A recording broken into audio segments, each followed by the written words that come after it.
Hey everybody, good afternoon. Welcome back to Caddy Girl Garage. So I have a potential customer very interested in the 59 here. If so, that would be happening soon and I'm very glad. But today he wants to see the VIN on the frame, which is totally understandable. We've gone over paperwork and all that stuff. So VIN location on a 59. We're gonna need a wire brush most of the time. Sometimes you can see them, but if it's kind of crusty, it helps to have a wire brush to just clean it up and then you can read it very legibly. So if you do not have the tag in the door, and I would not go buy this, by the way, either all the time because they can be changed very easily. So here is your tag inside the door. Most of them have this. Sometimes they do not because obviously over the years, it's just a plastic tag and they get broken, things like that. But like I said, you can take a wire brush, you can clean everything up. But the engine number is the same as the VIN.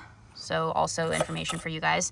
So like I said, if you don't have the plastic tag, look it up on the frame. I would look it up on the frame anyway, and then your VIN will also be stamped on your engine. And then of course, if it's a numbers matching car, it will match. If it's not, then obviously it won't. So that doesn't take rocket science. But anyway, let me get the hood open and I'll show you guys VIN location for a 59. It's also the same on a 60.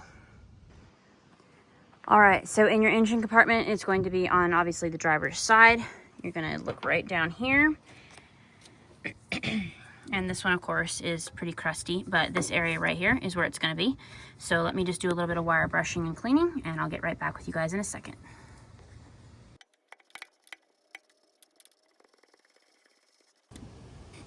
All right, not sure if you guys can see it. I'm going to continue to clean, but there we go right there. It's starting to peek through all the grease. So let me just finish wire brushing, and there will be your VIN. And when you're done, your hands will probably look like this if you're the idiot like me who did not just wear gloves. So anyway, I'll go clean that up. But all right, here we go. So we have our frame all scraped off nice and clean. And there is your VIN number. Flat tops are A cars. And then you'll see the 2 stars at the end. That was something that Cadillac did so as not to have anything be tampered with. The number was always encased in 2 stars. So that nobody could ever tamper with VIN number. Thanks for watching, guys. See you next time. I'm gonna go wash my hands.